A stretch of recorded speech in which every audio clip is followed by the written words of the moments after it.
দে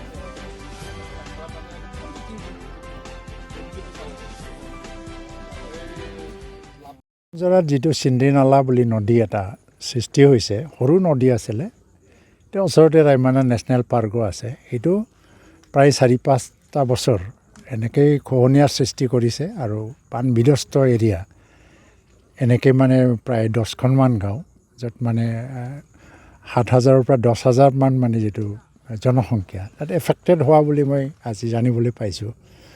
আৰু এতিয়া এটা ডাঙৰ প্ৰজেক্টৰ প্ৰয়োজন ৰাজ্য চৰকাৰৰ পৰাই ল'ব লাগিব, কাউন্সিল অকলে এইটো কৰিব নোৱাৰিব।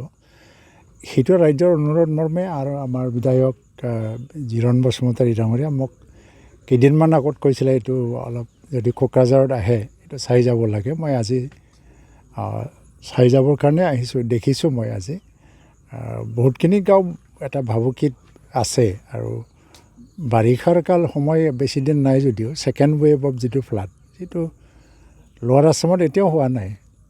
যদি ফ্লাড একে ফুল ফ্লেজেডভাৱে বানপানী এতিয়ালৈকে হোৱা নাই। এইখিনি অঞ্চলত অলপমান বানপানী হোৱা দেখিছোঁ, কিন্তু ছেকেণ্ড ৱেভত যদি হেভি বানপানী আহি যায় গোটেই ডিষ্ট্ৰিক্টত, তেতিয়া এই অঞ্চলত বেছি ক্ষতি হ'ব। তাৰ কাৰণে মই আজি এটা আমাৰ বিভাগীয় EMO আছিলে ৱাটাৰ ৰিচৰ্চেছৰ, তেখেতকো মই কৈছোঁ। আৰু বিধায়ক ডাঙৰীয়া আমাৰ গোসাইগাঁও ছাব ডিভিজনৰ ৱাটাৰ ৰিচৰ্চেছ ডিপাৰ্টমেণ্টটো লৈ পেলাই ভাল এটা কনচেপ্ট পেপাৰ বনাব। এইটো কি স্কিমৰ প্ৰয়োজন হয়, এইটো ৰিভাৰ কষ্টটো ডাইভাৰ্ট কৰিব লাগে নে এম্বেংকমেণ্ট নে কি ধৰণৰ এটা স্কিম, তেতিয়া এই খহনীয়া আৰু বানপানীটো ৰোধ কৰিব পৰা যায়। তো এইটো বনাই পেলাই ৰাজ্য চৰকাৰলৈ প্ৰেৰণ কৰিব। এই সময়ত মই মৰ্থৰবৰ পৰা এই কামৰ যাতে মানে মুখ্যমন্ত্ৰীয়ে হওক বা ৱাটাৰ ৰিচৰ্চেছ ডিপাৰ্টমেণ্টৰ মন্ত্ৰীয়ে হওক, এইটো যদি হাতত লয় তাৰ কাৰণে মৰ্থৰবৰ পৰা মই ব্যৱস্থা ল'ম।